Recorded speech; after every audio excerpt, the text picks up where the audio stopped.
Donc le thème qu'on m'a demandé de développer ensemble avec vous ce soir, c'est se rencontrer, s'apprécier et s'engager. Alors, comme dirait l'autre, on arrive avec les gros sabots, d'accord? C'est pas un titre trop alambiqué, on va rentrer véritablement dans tout l'enjeu de la construction d'une relation et de son aboutissement. Je voudrais commencer par un texte qui a priori n'a aucun rapport. Vous savez que on a eu dans l'histoire du peuple d'Israël un certain nombre de personnalités de tout premier plan. Et parmi celles-ci, il y en a un dont vous avez peut-être déjà entendu parler, qui s'appelait le roi Chizkiyahu. Chizkiya était un roi remarquable, à tout point de vue, à tel point qu'il aurait pu être le Mashiach si sa génération l'avait mérité. Un individu d'une stature incroyable. Et puis à un moment, Chizkiya, dit le texte, va tomber malade. Et le prophète s'adresse à lui et va lui dire, eh bien, mon cher Chizkiya, je t'apprends la chose suivante. Kimot ata velo tirye. Tu vas mourir et tu ne vivras pas. Alors, évidemment, on s'interroge tout de suite. Si quelqu'un disparaît de ce monde, c'est qu'il ne vit plus. Donc, a priori, les termes qui sont employés sur place par le prophète sont quand même très curieux. Kimot ata velo tirye. Tu vas mourir et tu ne vivras plus. Ben, on s'en doute bien. Et nos maîtres d'expliquer, de dire non, attention. Mot ata baolam hazeh velo tirye laolam haba. Tu vas mourir dans ce monde-ci et tu ne vivras pas baolam haba dans le monde à venir, dans le monde futur. C'est-à-dire, en deux mots, le monde futur, c'est fichu. Alors, évidemment, on a une question qui se pose. Mais attends, mais qu'est-ce qu'il a fait? Qu'est-ce qu'a fait Chizkiya pour que brusquement on dise, eh bien, mot ata velo tirye? Eh bien, Chizkiya ne s'était pas marié. Alors, pourquoi Chizkiya ne se marie pas? Chizkiya ne se marie pas parce que il a vu qu'il va avoir des descendants qui vont très très mal tourner. Qu'il va avoir des enfants qui vont extrêmement mal tourner, qui vont aller vers l'univers de la Avodah Zara, de ce que l'on appelle l'idolâtrie. Et Chizkiya ne veut pas se marier et donner naissance à des enfants qui se détourneront complètement du chemin. Et il donne donc la raison pour laquelle il ne voulait pas se marier. On lui dit, mais parce que tu n'as pas voulu te marier. Et là, la réponse du Navi fuse. C'est Behane Kavshe de Rachamana, la Malach. Si ça ne te dérange pas les plans de Dieu, ce n'est pas ton problème. Ce qu'on attend de toi, eh bien, c'est que tu fasses ce que tu es censé faire dans ce monde-ci. Et la suite de l'histoire, c'est que Chizkiya prie qu'il va guérir, qu'il va se marier, qu'il aura des enfants. Il y en aura un qui va en effet très mal tourner, après il va se retourner à nouveau, ça c'est déjà une autre histoire. Mais ce qui est sûr, c'est qu'on a ici un texte qui est très bouleversant. Il se trouve qu'il nous parle de la problématique de l'engagement du mariage, mais on a ici quelqu'un qui n'est pas n'importe qui amène des arguments qui ne sont pas n'importe quoi. C'est-à-dire que ce que Chizkiya a dit, il n'a pas dit « non, je n'ai pas trouvé une fille qui me va ». Il n'a pas dit « non, je ne me sens pas dans le couple ». Il n'a pas dit « non, mais si je veux continuer à être proche de Dieu, alors je ne pourrai pas me confronter au quotidien, à un couple et à tout ce que ça représente ». Non. Chizkiya a dit « mais un couple est censé amener la vie ». Je ne veux pas amener dans ce monde-ci des enfants dont je pressens, dont je vois qu'ils vont tourner mal. Et le Navi lui dit, mais ça, c'est pas ton problème. Traduit de manière différente, nous avons ici de manière très bouleversante tout l'enjeu de l'individu et de sa réflexion, et à un moment de quelque chose qui le dépasse radicalement, qui est le projet divin. Mais de manière plus particulière, Eh bien, ce texte nous parle de quelque chose qui a trait à ce qui est la base même de la construction de l'univers, c'est-à-dire la possibilité de donner la vie. Car on oublie peut-être trop qu'au fond, eh bien, l'enjeu numéro 1 du mariage, ce n'est pas rencontrer quelqu'un de qui on va être amoureux et avec lequel on va sortir pour manger des pizzas le soir, aller à Venise et puis passer du bon temps. Et puis il y aura aussi des enfants. 1, 2, 3, peut-être pas trop quand même, il ne faut pas exagérer, on a envie de pouvoir continuer à sortir. Non. La finalité première du couple, c'est de construire une cellule dans laquelle on va permettre à la vie d'émerger, à des neshamot, à des âmes, d'être présentes dans le monde. Alors, évidemment, avec une parole de ce type, on s'inscrit totalement en faux par rapport à la vision qui est proposée aujourd'hui de l'existence de manière générale. Je ne vais pas du tout avoir de réflexion binaire avec vous, en opposant une société par rapport à une autre, en opposant une idéologie par rapport à une autre, en disant « chez nous c'est bien, chez les autres c'est mal, chez nous c'est mal et les autres c'est bien ». Non, il ne s'agit pas de ça. C'est juste donner des éléments de réflexion parce que un des enjeux majeurs aujourd'hui, eh bien, c'est de savoir dans quelle mesure nous sommes prêts à appréhender l'enjeu de la construction d'une histoire de couple à travers la vision que la Torah nous en propose. C'est là où, en effet, se situe sans doute l'élément central sur lequel je voulais réfléchir. Vous avez de la place ici, je pense que ça vous serait plus à votre aise. Ça ne me dérange pas que vous soyez là-bas, hein, n'hésitez pas. Non, il n'y a pas de problème. Donc, voilà un petit peu le point sur lequel j'ai envie de réfléchir avec vous ce soir. Vous savez que aujourd'hui, nous sommes dans une civilisation qui a une certaine vision du monde, qui a un certain regard sur l'existence. Alors on a tous chanté un jour, je ne sais pas si vous vous rappelez de cette chanson, « Savez-vous planter les choux à la mode de chez nous ?» C'est-à-dire, on plante les choux, mais chacun a un modèle différent. Eh bien, la question est de savoir, est-ce qu'on a envie de penser le couple à la mode de chez nous, c'est-à-dire d'aller découvrir ce que ça représente au fond pour la Torah. Et je crois qu'on ne peut pas penser la construction d'une histoire si on n'a pas envie d'aller chercher à sa source, mais au fond, ça représente quoi, cette notion de couple dans l'univers de la Torah. Et pour cela, je vais vous demander de faire un petit travail qui est tout simplement de revirginisation de notre esprit. Revirginiser notre esprit, c'est-à-dire essayer d'ôter de notre pensée tout ce que l'on nous a proposé comme vision de ce qu'allait être une relation amoureuse, un couple et une famille, mettre de côté la littérature du 19e siècle, mettre de côté tout ce que l'on a pu voir et se dire, est-ce que nous avons envie de découvrir c'est quoi le regard que la Torah pose sur c'est quoi construire une famille.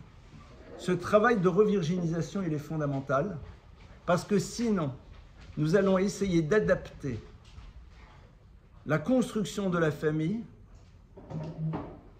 à la vision juive des choses, c'est-à-dire en y rajoutant des éléments de judaïté, c'est-à-dire en mettant une kippa sur la tête symbolique, c'est-à-dire une maison comme partout, mais avec une mezouza à la porte, un kidouche le vendredi soir et quelques petits détails en plus, et ça s'arrêtera là. Moi, ce qui m'intéresse ce soir avec vous, c'est d'essayer d'explorer, mais au fond, c'est quoi l'enjeu du couple dans la Torah? La finalité du couple, c'est avant tout de donner la vie. Et la question numéro 1 qui se pose, c'est est-ce qu'on est prêt à s'inscrire dans ce principe de responsabilité, ou est-ce qu'on a envie d'abord d'un couple et après se dire que nous avons aussi envie d'avoir des enfants, un petit peu comme nos sociétés le proposent. C'est-à-dire on est dans une relation amoureuse, l'autre satisfait mes désirs, l'autre satisfait mes attentes, l'autre satisfait mon fantasme de couple. Après, comme dirait l'autre, l'amour aveugle et le mariage rendra la vue. Mais ça, c'est déjà un deuxième problème. Et puis, à ce moment-là, eh bien, on a envie d'avoir une famille, donc on va avoir des enfants. Mais c'est un des éléments, alors que c'est complètement faux. La raison première, c'est qu'on est là, parce qu'on possède à l'intérieur de nous-mêmes la possibilité d'amener une âme dans le monde et pas qu'une, plusieurs. Tant qu'on n'a pas compris que c'était ça l'enjeu, on ne pourra pas véritablement construire. Ce que je dis est un petit peu dur, mais on va essayer d'explorer et d'ouvrir les choses. Ce soir, j'avais vraiment envie, parce que, vous savez, cette problématique de la rencontre, de s'apprécier, de s'engager, on tourne autour sans arrêt. Et moi, c'est quelque chose sur lequel j'essaye de réfléchir. Et je me dis, mais au fond, qu'est-ce qui se passe? Qu'est-ce qui se passe? Qu'est-ce qui se joue derrière cela? Et j'ai l'impression que le problème essentiel, il se situe d'abord là. Alors, voyons un petit peu, si vous le voulez bien ensemble, la manière dont la Torah nous propose de voir les choses. Le texte nous parle donc de Adam et de Chava. Adam et Ève, Adam et Chava, au fond, c'est un couple dans lequel Dieu dit « Peru urvu », croissez et multipliez. C'est-à-dire, on ne parle pas pour l'instant d'amour. On ne parle absolument pas de couple. On parle de continuer et de donner la vie. C'est-à-dire de voir l'autre comme étant quelqu'un qui va pouvoir m'aider à remplir cette fonction qui est de donner la vie. Vous allez dire, si ça ne vous dérange pas, le romantisme, vous le mettez où? Et plus encore, ça semble être terriblement réducteur. Je reviens à ce que je vous ai dit tout à l'heure. Revirginisons nos esprits. Et je vais vous dire pourquoi c'est intéressant de revirginiser nos esprits. C'est qu'on voit que la réalité du monde dans lequel nous nous trouvons n'a absolument pas construit des lieux d'épanouissement, sinon ça se saurait. L'augmentation constante des divorces, des ruptures, des couples qui vont mal, semblerait vouloir dire qu'il y a quelque chose qui n'a pas été véritablement intégré. Et cet élément, il est très simple. On a deux visions dans la vie.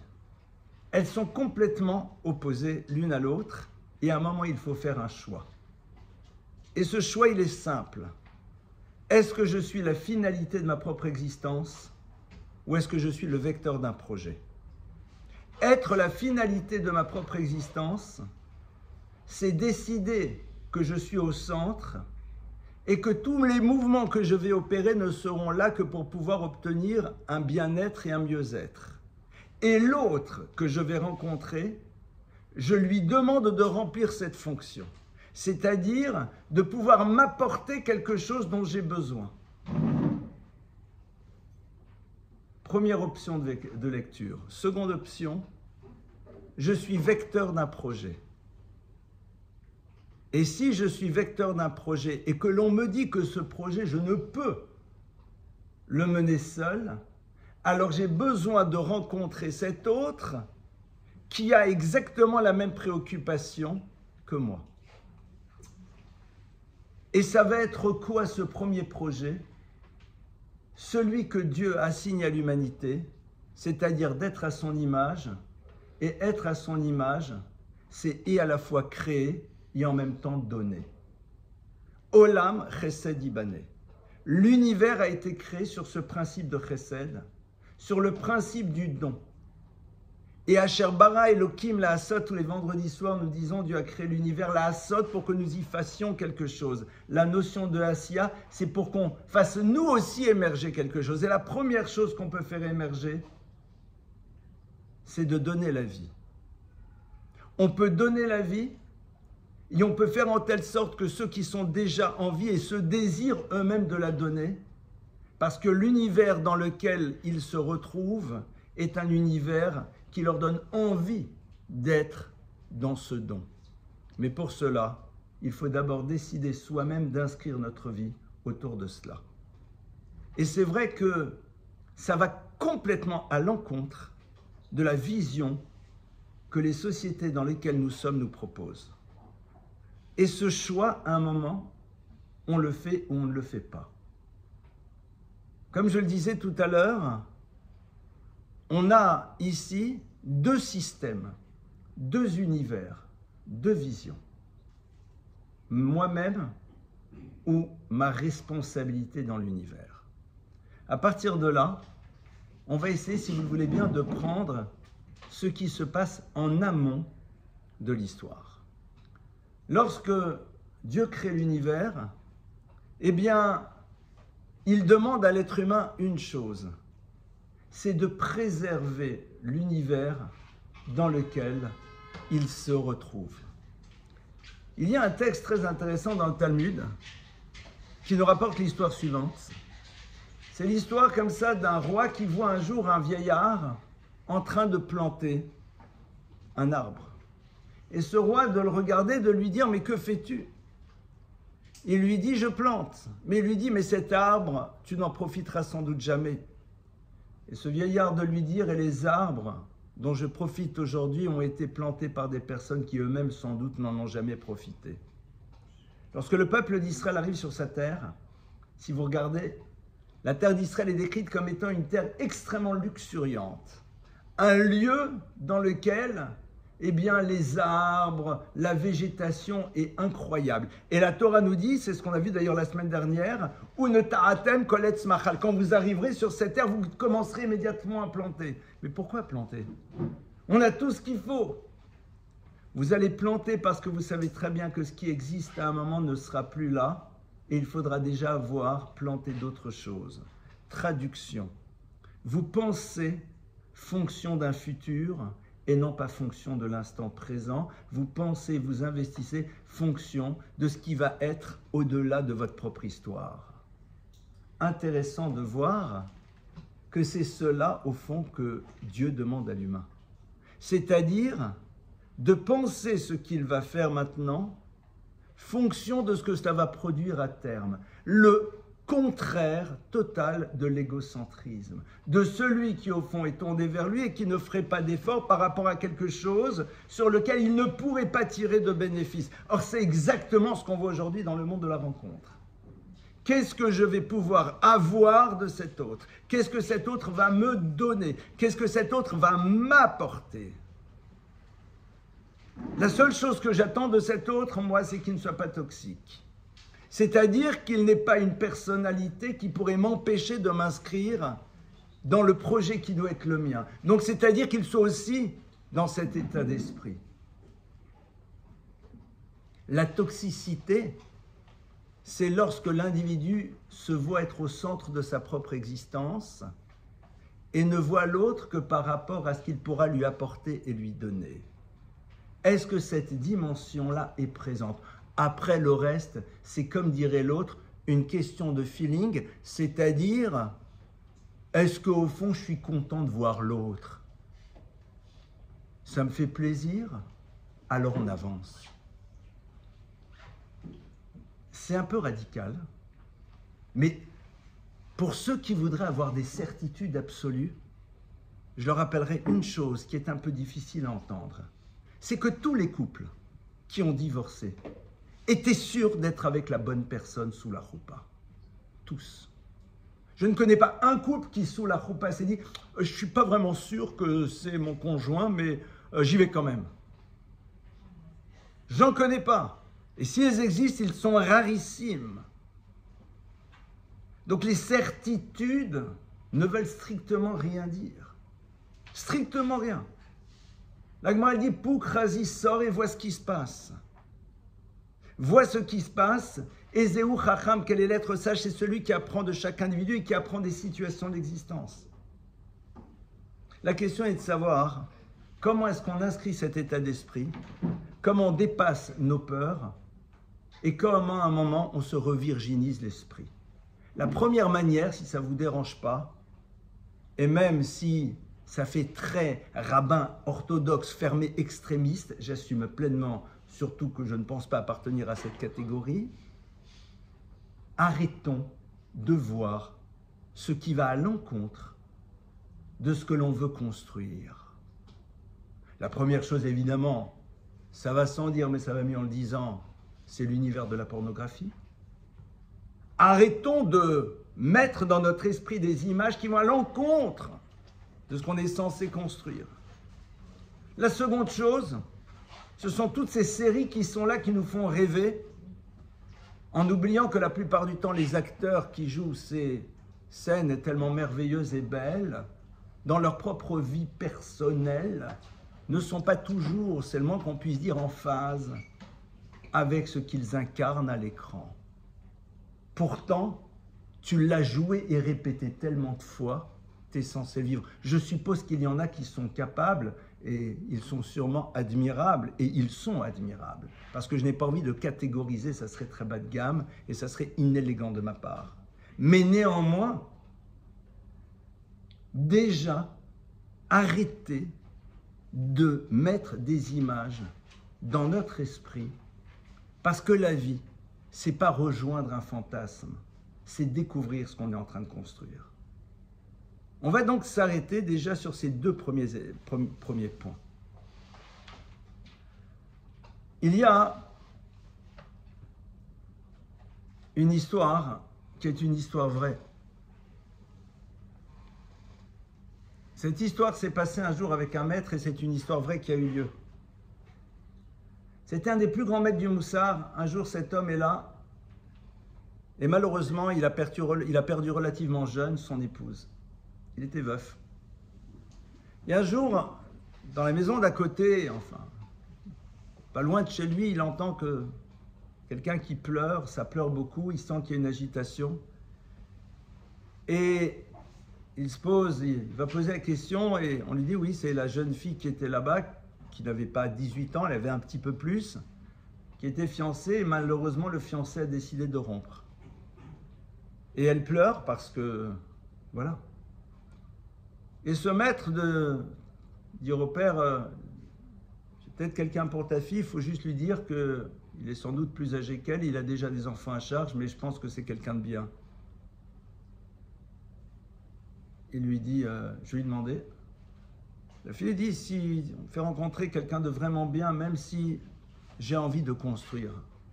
Alors il dit, ma fille, elle serait prête à le rencontrer, c'est qui? Et lui dit, c'est moi.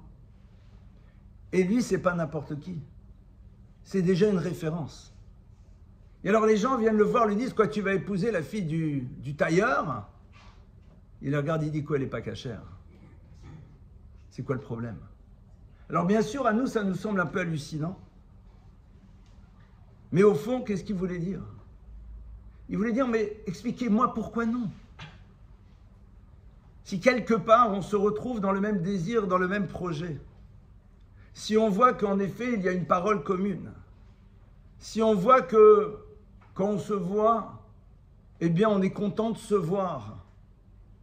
Qu'il n'y a pas quelque chose qui nous repousse l'un l'autre. Alors pourquoi non? Pourquoi non? On parle ici d'exception, c'est vrai. Mais si l'histoire est rapportée, c'est que quelque part, elle a quelque chose à nous dire. Et sortir de nos modèles et de nos systèmes est quelque chose d'extrêmement complexe. On a vécu dans le monde des princesses et des bergères et des bergers et des princes charmants. On a vu la photo et le drone qui à un moment filmé la déclaration et la demande. Et tout le monde a envoyé des likes. Et tout le monde a vu, etc. Moi, ce qui m'intéresse, c'est quand la porte est fermée. Lorsque plus personne n'est là, lorsqu'on n'est plus en représentation. Lorsqu'on n'est plus en modèle d'exhibition. Lorsque les chéris ne sont plus là juste pour pouvoir impressionner le peuple, mais qu'ils s'inscrivent dans une réalité quotidienne dans laquelle le seul regard extérieur présent, c'est celui du Créateur de l'univers.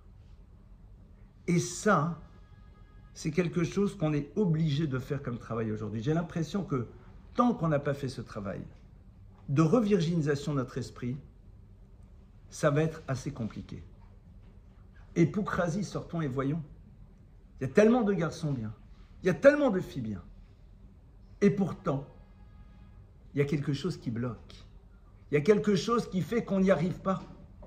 Parce que tout simplement, ces correspondances entre ces visions fantasmées et la réalité de l'autre ne sont pas toujours idéales. Parce qu'il y aura toujours quelque chose qui nous fera penser que peut-être on aurait pu avoir mieux. Parce qu'il y aura toujours ce désir à un moment d'être touché par quelque chose qui ne nous touchera jamais. Cupidon et ses flèches.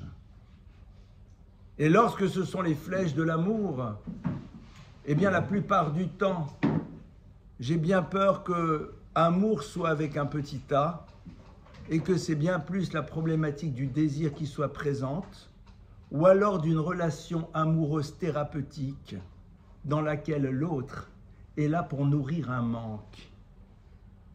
Combien de relations de ce type existent dans lesquelles, au fond, j'aime l'autre parce qu'il nourrit un manque, parce qu'il me rassure, parce qu'il me donne la possibilité de m'inscrire dans la possibilité d'un projet de couple. Et il n'y a aucune malice dans mes propos et encore moins une quelconque forme de jugement. Parce que je pense que nous sommes dans une génération qui, quelque part, a été victime de choses et comme dirait l'autre, on n'a pas vu voir les choses arriver. Aujourd'hui, on va s'en rendre compte et on s'en rend compte. Avec la dépénalisation des drogues douces, avec l'ouverture à des systèmes qui permettent à tout le monde de faire tout et n'importe quoi, sans du tout se poser la question de ce que ça représente, on en voit aujourd'hui les conséquences. Ce n'est pas, comme je l'ai dit au début, un jugement binaire, le bien, le mal, la société, les autres et nous. Il ne s'agit surtout pas de cela. Il ne s'agit surtout pas de cela. Comme je l'ai dit tout à l'heure, ça serait inélégant de ma part. Mais c'est juste une réflexion. Aujourd'hui, on est dans un état d'esprit dans lequel on nous dit ce qui est important, c'est toi et toi-même. On le voit même dans les divorces. Moi, ce qui est important, c'est mon équilibre. Les enfants, il y aura des psys. Je ne veux pas avoir d'enfants, je ne veux pas les amener dans un monde dans lequel, quoi, je devrais m'investir. Oui, mon frère.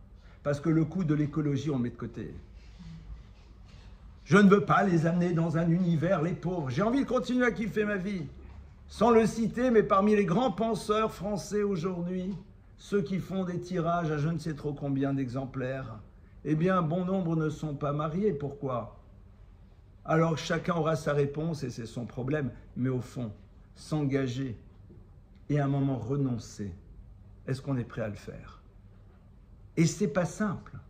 Parce que lorsque l'on a grandi là-dedans, de la même manière que les enfants d'aujourd'hui vont se poser naturellement la question du genre, parce qu'on leur a appris que c'était normal de se la poser,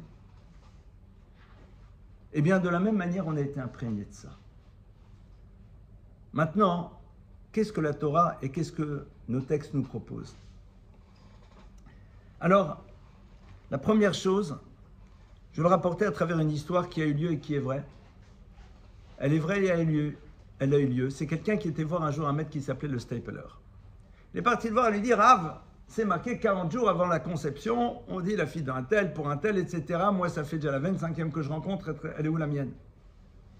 Stapler le regarde et lui dit « Mon cher, la tienne, c'était la seconde. » Alors l'autre, bien sûr, il est paniqué parce qu'il a perdu son carnet d'adresse et ses numéros de téléphone. Mais le Rav a continué et lui a dit « Non, je vais t'expliquer. Si tu avais cherché quelqu'un à qui tu voulais donner, tu aurais déjà trouvé depuis longtemps. Si tu cherches quelqu'un de qui prendre, alors tu pourras toujours imaginer que tu trouveras mieux. Qu'est-ce que tu as cherché? Quelqu'un à qui tu voulais donner ou quelqu'un de qui tu voulais prendre. Et c'est vrai que on nous a appris à se dire non mais moi, voilà ce que je veux. Comme je l'ai dit tout à l'heure, c'est quoi les fondamentaux dont on a besoin? On a besoin d'avant tout de quelqu'un qui n'est pas toxique. Quelqu'un qui n'est pas toxique, c'est quelqu'un qui a le même état d'esprit, c'est-à-dire qui a envie de construire et de donner. Quelqu'un avec laquelle cette personne, on a du plaisir à la voir. À partir de là, pourquoi non? Pourquoi non? Moi, je peux vous assurer que bon nombre de personnes qui se sont mariées, à un moment, vous leur aurez demandé, mais dis-moi, pourquoi tu as décidé de te marier avec cette personne? Il dit, ben, pourquoi je ne me serais pas marié avec elle? On se sentait bien, on s'entendait bien, on avait envie de construire dans la même direction, nos fondamentaux étaient du même principe. Et physiquement parlant, aucun d'entre nous ne se sentait repoussé par l'autre. Alors, qu'est-ce que j'aurais dû attendre? J'adore le dire, vous l'avez sûrement entendu déjà de ma part, donc si vous riez, ça sera par principe. Un jour, quand un garçon m'a dit, l'histoire est vraie quand même, il m'a dit, mais moi, j'aimerais ressentir que je suis amoureux. Je lui ai dit, mais comment tu le sauras? Il dit, je ne sais pas, rien que je pense à elle, je tremble, j'ai l'estomac qui se noue, je transpire. Je lui ai dit, donc tu penses que l'amour, c'est les symboles, c'est le symptôme de la grippe? D'accord. Il dit, ça veut dire quoi? Comme ça.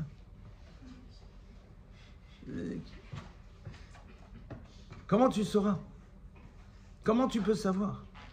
Tu ne peux pas savoir. Et comme je l'ai dit tout à l'heure, parce que tous ceux qui en étaient persuadés, aujourd'hui, c'est 50% de couples qui divorcent, il faut croire que ce n'était pas suffisant.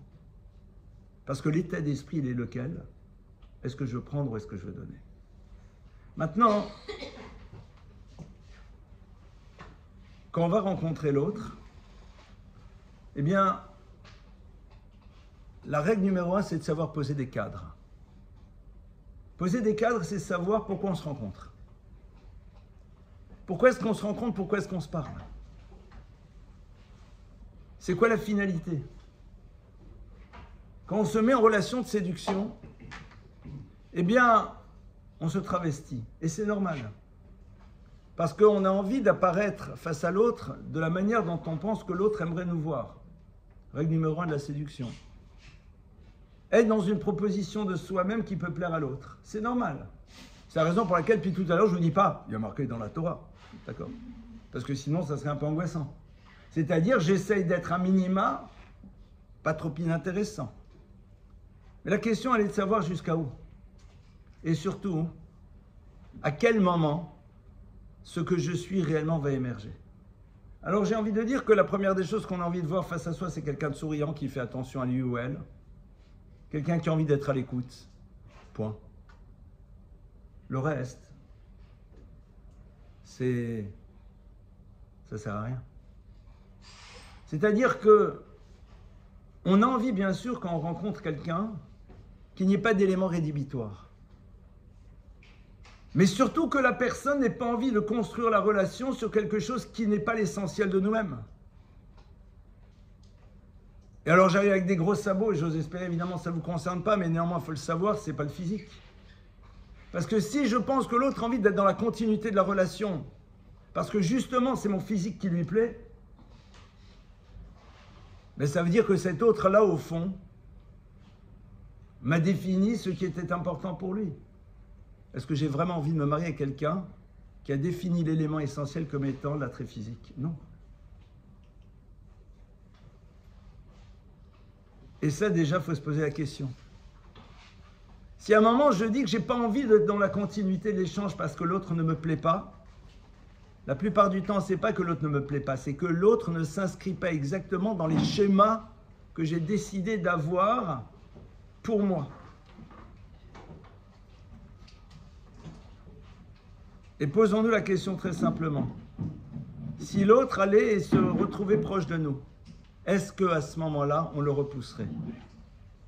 Si tu sais que tu ne le repousserais pas, alors ça veut dire qu'au fond, il n'y a rien qui te pose problème au niveau physique. Si tu ne dois même pas à un moment être dans une quelconque forme de proximité, alors c'est qu'il y a quelque chose, en effet, qui ne passera pas. Ça s'arrête là. Ça s'arrête là. C'est-à-dire, ça, c'est l'élément qui, la plupart du temps, va... J'ai envie de lui plaire. Mais je veux lui plaire à travers quoi? Le jour du mariage, le khatan, il va aller à la rencontre de la kala. Et il va, et c'est très romantique, prendre le voile et lui couvrir le visage. Ça fait partie du processus du mariage, c'est le point de départ. Dans le Talmud, ça s'appelle Hinouma. C'est le point de départ. Il y a des témoins qui doivent être là d'ailleurs. Dans les univers ashkénazes, le khatan le fait, va vers la kala. Il est accompagné par les rabbanim, par sa famille, la kala l'attend. Et c'est là où elle est installée qu'il va et qui lui recouvre le visage. Aujourd'hui, on a pris cette habitude que quand elle arrive, elle s'arrête, le khatan descend, tout le monde a l'arme à l'œil, il va le faire. Super. Qu'est-ce qu'on est en train de faire ici? Un truc pour les photographes. La Gemara, elle a créé un élément romantique supplémentaire. Quand on prend une photo, mais qu'on n'a pas le droit de la diffuser, parce qu'il y a des gens qui ne vous ont pas donné la possibilité de la diffuser, ils ont le droit à l'image. Comment vous pouvez faire? Vous floutez quoi? Le regard. Si le regard est flouté, on ne voit plus qui est la personne. Parce que tout ce qui est en dessous du visage, ça se ressemble. Un peu plus grand, un peu plus petit, un peu plus large, un peu moins large, c'est la même chose. Le visage en hébreu se dit panim. Panim, c'est les mêmes lettres que le mot pnim. Pnim, c'est quoi? C'est l'intériorité. La Gemara nous dit Eina shunra de liba, les yeux sont liés au cœur. Ce qui révèle au fond l'individu, c'est son regard. Le regard est l'expression de l'être. Et c'est la raison pour laquelle, quand le khatan va à la rencontre de sa kala, il lui fait la plus belle déclaration d'amour. Il lui dit, sache que la raison essentielle pour laquelle aujourd'hui nous construisons et pour laquelle j'ai envie de construire avec toi, c'est pour cette chose, cet élément de toi-même que je recouvre, qui est le plus précieux, qui est ton visage. C'est-à-dire le lieu de ta pnimiout, de ton intériorité. Le reste, c'est là aussi. Mais l'élément essentiel, il est là. Mais pour pouvoir découvrir l'intériorité de quelqu'un, alors il faut à un moment être sûr que c'est sur ça qu'on va se focaliser. Pour être sûr que c'est sur ça qu'on va focaliser, il ne faut pas qu'il y ait d'éléments qui parasitent.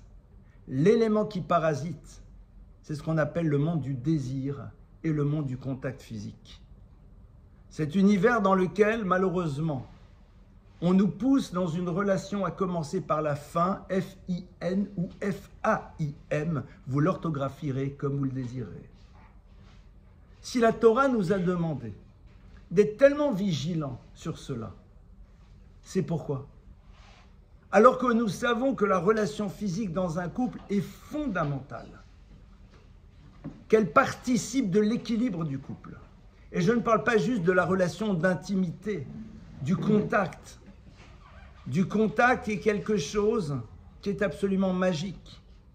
Si la halakha, si la loi juive nous a dit non, c'est pour qu'on puisse justement construire, pour ne pas être perturbé, pour ne pas être parasité par quelque chose qui au fond à un moment peut être de manière inconsciente la raison première de notre relation et qui une fois que cela aura existé, eh bien, fera que nous ne verrons plus les choses de la même manière et que la continuité sera peut-être beaucoup plus liée aux besoins que j'aurai de ce que l'autre va nourrir chez moi. C'est vrai que quand aujourd'hui on parle de ça, alors on a l'impression qu'on est dans un autre monde un peu surréaliste, mais je reviens à Poukrasi. Voyons un peu ce monde dans lequel la magie du contact s'est perdue. Voyons ce monde. C'est juste quelque chose dans la cuisine, c'est rien. Voyons ce monde dans lequel, en effet, voyons ce monde, c'était rien du tout. Voyons ce monde dans lequel, en effet, cette magie du contact s'est perdue, dans lequel cette sensibilité n'est plus présente. Un monde dans lequel, eh bien, on s'interroge en permanence sur le oui, sur le non, sur jusque où, oui, non, que sais-je. Aisé ou Gibor, on a tous envie de se marier. Et là, je vais être dans le féminin par rapport au masculin, avec un homme qui soit un homme. Je veux un homme. Un homme fort. Un Gibor. Parce que Gibor, c'est les mêmes lettres que le mot Boguer. Boguer, c'est quelqu'un de mature. C'est pas Brad Pitt. Gibor, c'est Boguer, c'est les mêmes lettres, quelqu'un de mature.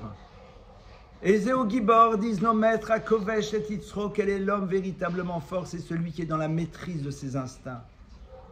Celui qui est capable à un moment de montrer qui contrôle quoi. Celui qui justement révèle qu'il y a quelque chose qui existe à l'intérieur de lui. Et c'est ça qui va être l'élément qui dirigera son existence. À partir de là, on va se retrouver face à la question qui est: est-ce qu'on est prêt à s'engager? Et s'engager, c'est quoi? C'est être prêt à renoncer.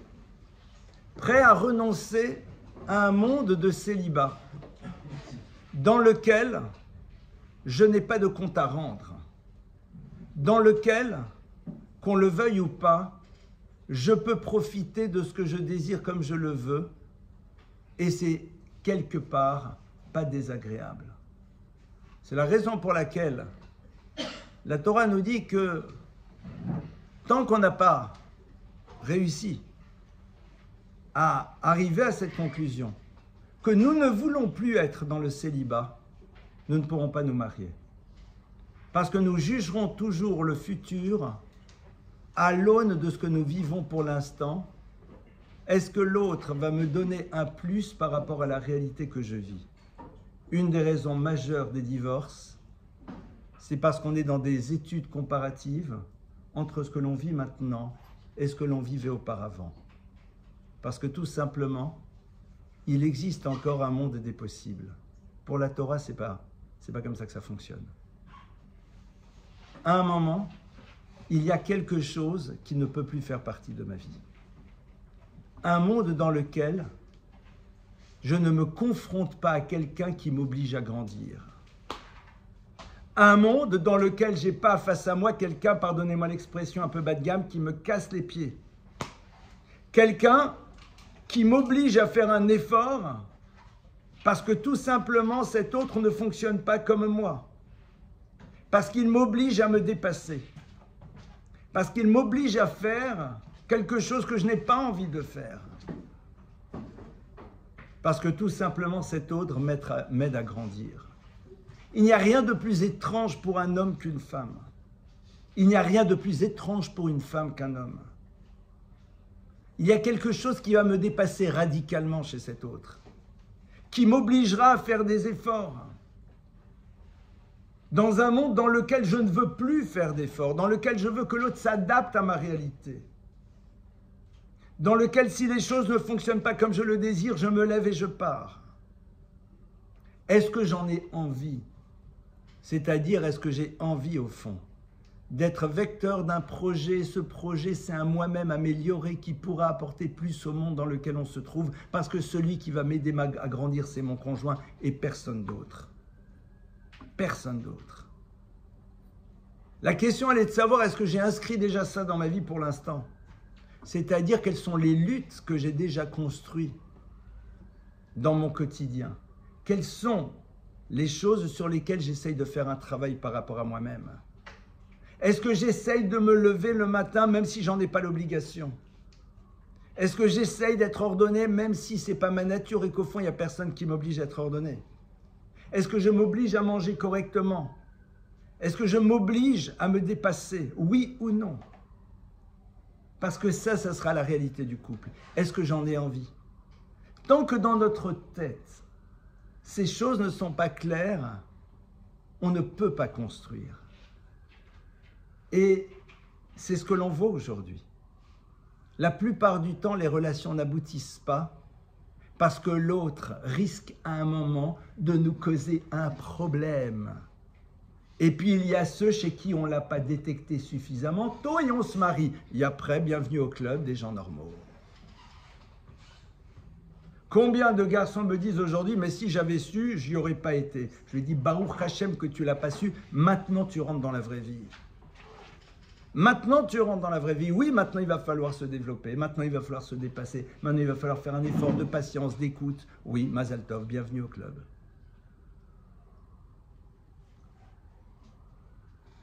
Une des raisons pour lesquelles les relations au long cours souvent n'aboutissent pas, c'est parce qu'on va découvrir des éléments qui, si on les avait découverts dans la relation, ne nous auraient pas amenés au divorce. Sauf si on a décidé que face à la première difficulté, on se lève et on part. Souvent, les gens me disent, oui, non, mais je me suis rendu compte ceci, cela. J'ai dit quoi, que l'autre est un dealer numéro 1, que elle, non. Non, mais un peu son caractère. Je lui dis, super. Si tu t'en étais rendu compte une fois que tu es marié, tu aurais fait quoi? Tu te serais battu. Maintenant, le problème, c'est que tu as peur. Mais de toute façon, tu seras obligé de te battre. Sache-le. De toute façon, il y aura un moment des choses sur lesquelles tu seras obligé de travailler. Ah, les couples des autres, vus de l'extérieur, ont l'air d'être, en effet... parce qu'on est tous en représentation, moi en tête. Après, je vais me disputer avec ma femme devant vous. Ça ne se fait pas. Bon, il y en a qui malheureusement le font. C'est un peu dommage. Vous croyez que dans un couple, on ne s'est jamais disputé? Dans un couple, il n'y a jamais eu de tension? Évidemment que oui. Évidemment que oui. Et c'est là où en effet va se situer tout l'enjeu.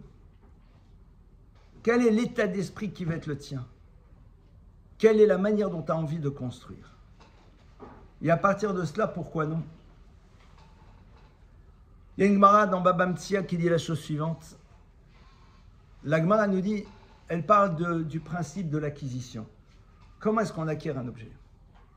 Vous savez qu'une femme, on l'acquiert. Il y a marqué Aïcha Niknit, on achète une femme. Aïcha Niknit Bishlosha Dvarim, une femme, on acquiert une femme de 3 manières.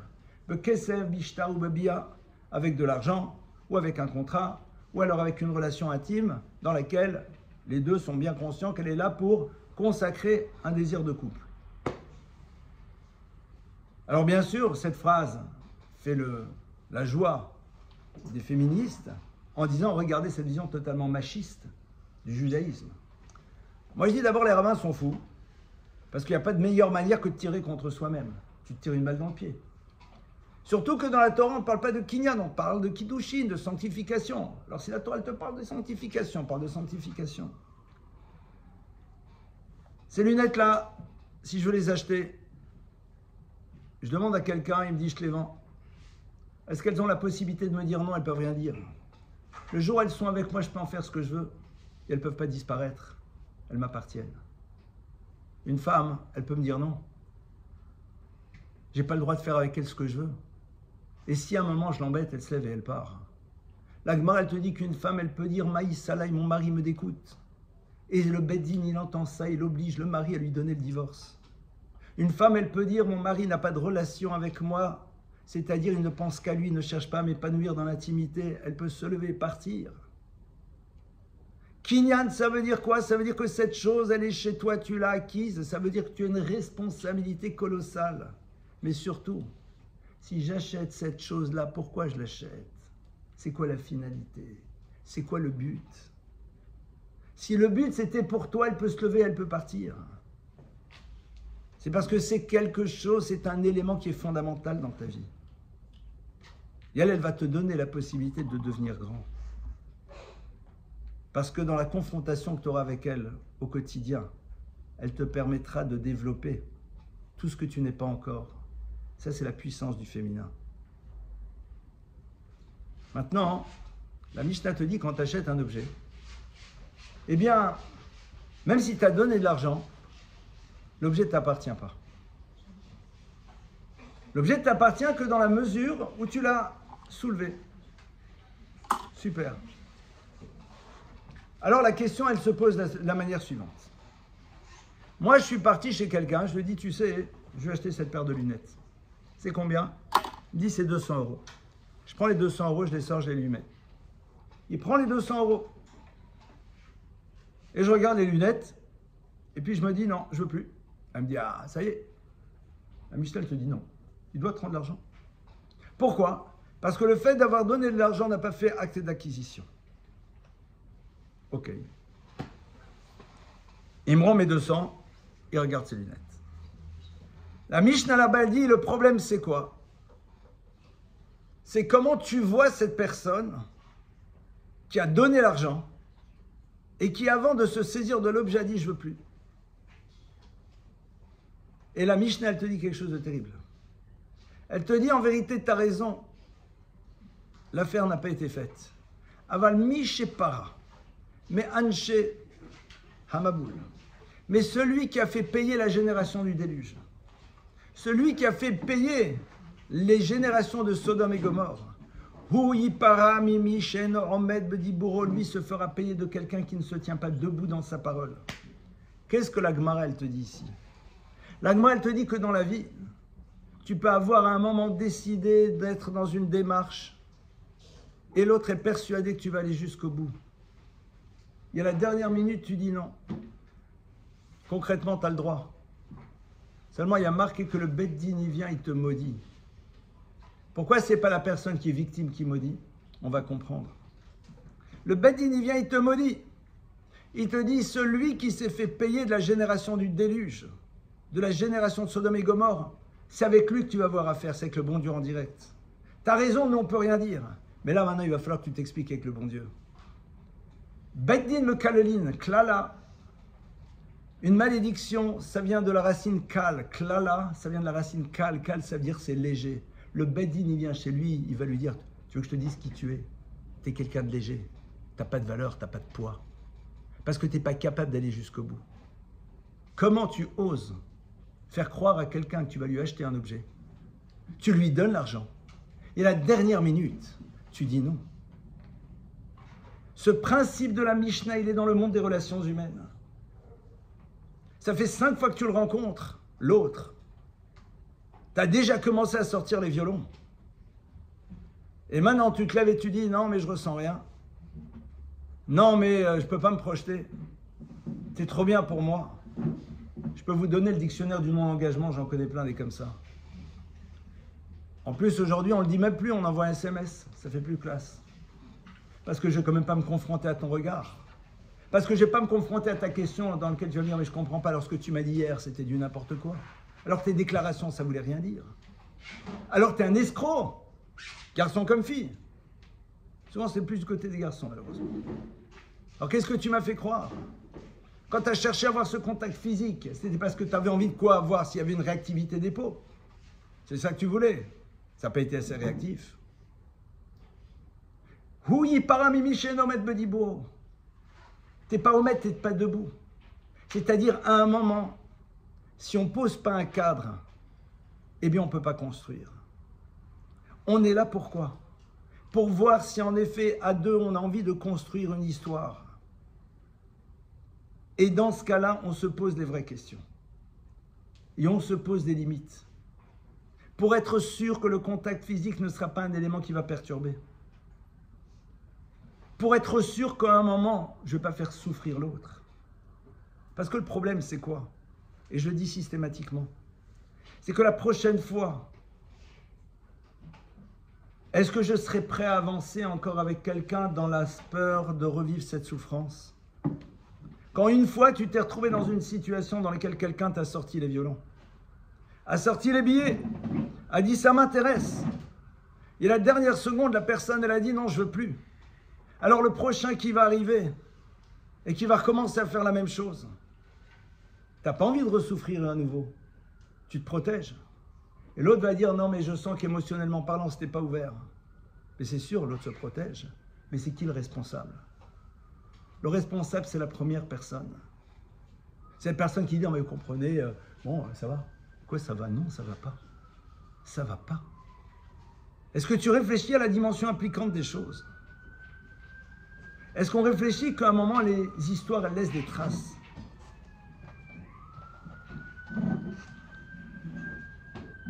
On ne réfléchit pas assez à ça. Aujourd'hui, c'est vrai que décider de construire, être prêt à s'engager, c'est un moment aussi faire preuve de Emouna. Être prêt aussi un moment à se dire qu'il y a un créateur de l'univers. Et que si à un moment je rencontre quelqu'un et que ce quelqu'un en effet a le même projet que moi, eh bien pourquoi non? C'est comme les enfants, pourquoi non? On en a 2, on en a 3. Pourquoi t'en veux pas un 4e? C'est pas un concours. T'as peut-être une vraie raison. Mais c'est la même chose. Pourquoi non? Et peut-être que tu as des raisons. Mais si tu n'es pas capable d'expliciter, personne ne va vous dire « Non mais je me suis rendu compte qu'en vérité, on n'était pas sur la même direction. » Quoi, il faut 6 mois pour t'en rendre compte. Mais alors je te promets qu'on va le dire. Parce que ça veut dire que tu as montré que tu étais un imbécile. Il faut 6 mois pour te rendre compte que tu n'es pas dans la même direction que l'autre. Alors vous faisiez quoi tous les jours? Juste vous manger des glaces? Le problème, c'est que, comme je l'ai dit, on est dans cette angoisse de l'échec. On est dans cette peur que ça ne fonctionne pas. Mais parce qu'on n'a pas vu le mariage comme étant un lieu de défi, un lieu de challenge extraordinaire, un lieu merveilleux. Un lieu dans lequel c'est la confrontation au quotidien avec l'autre qui va nous permettre de construire et de nous développer. C'est sûr que ce n'est pas simple. Il y a un terme qui est utilisé par les maîtres du Talmud quand on parle du mariage. Ça s'appelle Nisuin. Nisuin. Rav Wolbe, qui était un des très très grands maîtres de la pensée, un jour, un de ses élèves lui a posé la question, lui a dit « Rav, je dois penser à quoi sous la choupa? À quoi je dois penser sous la choupa? C'est quoi les prières, les trucs ?» Rav Wolbe, il lui a dit « Tu penses à une chose, c'est que tu prends sur toi de supporter ta femme, quelles que soient les situations de vie. Parce que Nisuin, ça veut dire nosé, nosé, ça veut dire supporter. Il y a marqué dans le pasouk, Tov la gever ki yisa, olbine urav. Il est bon pour l'homme de prendre sur lui un fardeau quand il est jeune. Dit la Gemara, c'est quoi le rôle? C'est Olisha, c'est le fardeau de la femme. Vous allez dire, allez, de nouveau, il nous a refait le coup du machisme. C'est quoi un fardeau? C'est quelque chose qui fait que tu sens que tu as quelque chose sur toi, oui. Tu rentres le soir, tu n'as pas envie de parler, tu parles. Parce que l'autre a besoin que tu lui parles. Tu n'as pas envie ce soir de sortir, l'autre a envie de sortir, tu sors, ça va dans les 2 sens, mais c'est encore plus pour nous les hommes. Parce que nous, on est là, on est centré sur nous-mêmes. Tov la gever ki yisarol, ça n'a rien de pesant, c'est un doux fardeau. Mais ta vie, tu ne peux plus la concevoir de la même manière. Supporter, ça veut dire de ne pas te débarrasser de l'autre dès le moment où il y a un problème. De ne pas te lever et te dire « Ah, mais il y a ça qui ne va pas, je me lève et je pars en courant. » Mais ça, on le découvre déjà souvent avant. Il y a une condition qui est fondamentale. Cette condition est de savoir, est-ce que cette personne s'est posée une fois dans sa vie une question? C'est quoi la base du chesed dans la vie? C'est quoi la base du don? C'est quoi la première chose que je vais donner au monde? La première chose que je donne, vous savez, c'est quoi? C'est avant le sourire. C'est ma non-toxicité. D'être le moins toxique possible. Est-ce que ça fait partie, est-ce qu'elle fait partie du monde de ces personnes qui ont décidé de faire un travail sur elles-mêmes, qui se sont rendues compte qu'elles avaient tendance à être égoïstes, de se dire, mais c'est les autres, et n'y voyez aucune malice de ma part, qui débarrasseront ma place. De la personne qui va passer devant les autres. De celle qui est là et qui ne se pose pas la question de qui va arriver derrière moi. De cette personne qui, en effet, va faire le minimum syndical parce que ça suffit amplement. De cette personne qui va dire, moi je suis comme ça, c'est ma nature, il faut m'accepter comme je suis. Alors si en effet tu es confronté à quelqu'un comme ça, c'est vrai que là ça va poser problème. La question, elle est de savoir, est-ce que moi, j'appartiens à la catégorie des personnes qui, en effet, ont décidé de donner aux autres ma non-toxicité, c'est-à-dire de quelqu'un qui cherche à s'améliorer, de quelqu'un qui essaye de bouger, de quelqu'un qui essaye d'évoluer. dans lui-même, dans le travail sur lui-même. C'est au niveau des midot que ça va se jouer, au niveau des traits de caractère sur lesquels on a envie de progresser, sur lesquels on a envie d'avancer. Voilà quelques pistes de réflexion sur ce sujet. C'est vrai qu'on adore les cours de recettes. Je ne sais pas faire. En même temps, je vais vous dire, il y a quelque chose de très bouleversant parce que je pense qu'au plus profond de vous-même, vous, c'est un vous beaucoup plus large. Vous avez envie de construire. Vous avez envie de créer. Revirginisons les esprits. Ne cherchons pas à faire en telle sorte que l'autre corresponde. Que la séduction ne s'exprime pas dans ce qui est du domaine de l'éphémère. Interrogeons-nous sur le type d'individu que nous sommes. Aimerions-nous que nos enfants nous ressemblent? Sommes-nous avant tout centrés sur nous-mêmes? Est-ce qu'au fond, le matin, quand on se lève, on se pose la question, qu'est-ce que je vais pouvoir apporter à l'univers dans lequel je suis? Et le soir, qu'est-ce que j'ai apporté aujourd'hui au monde dans lequel je me trouve? Si on arrive à créer cet état d'esprit, et qu'on rencontre quelqu'un qui a cet état d'esprit, alors on peut construire. On peut construire. Ah, maintenant, les émotions. Moshe Soloveitchik un jour a dit à quelqu'un qui lui disait « mais je ne sais pas si c'est la bonne ». En parlant de la jeune fille qu'il rencontrait, le Rav lui a dit « mais est-ce que globalement ça va ?» Oui. « Est-ce qu'il y a une fluidité dans l'échange ?» Oui. « Est-ce que vous avez les mêmes objectifs ?» Oui. « Est-ce que tu as du plaisir à la voir ?» Oui. Ah, il dit « comment je sais ?» Il lui a dit « écoute, ce soir tu vas dormir et tu vas t'imaginer que la personne te dit « on ne se voit plus jamais ». Si tu t'endors sereinement, voire même tu te dis « ça me rassure », alors sans doute ce n'était pas la bonne personne. Si tu te dis « ah c'est dommage, j'aurais bien aimé la revoir », alors vas-y, avance, construis. Point. C'est ça qui montre qu'en effet, on peut construire. Alors vous allez me dire, on est loin du romantisme, mais un couple qui dure, c'est un couple qui s'est construit sur ces bases-là. Parce que tout simplement, il a su se centrer sur là où se situait l'essentiel. C'est vrai que ce n'est pas simple, parce que je pense qu'on arrive de plus en plus avec des blessures, avec des cicatrices mal refermées, avec des peurs qui sont là. C'est vrai. Pour cela, il y a quelque chose qui aide, c'est la tfila, évidemment. Et surtout, essayez de sortir de son esprit les images fantasmées de ce qu'aurait dû être l'autre pour découvrir la réalité qu'on va construire avec cette personne qui nous est destinée.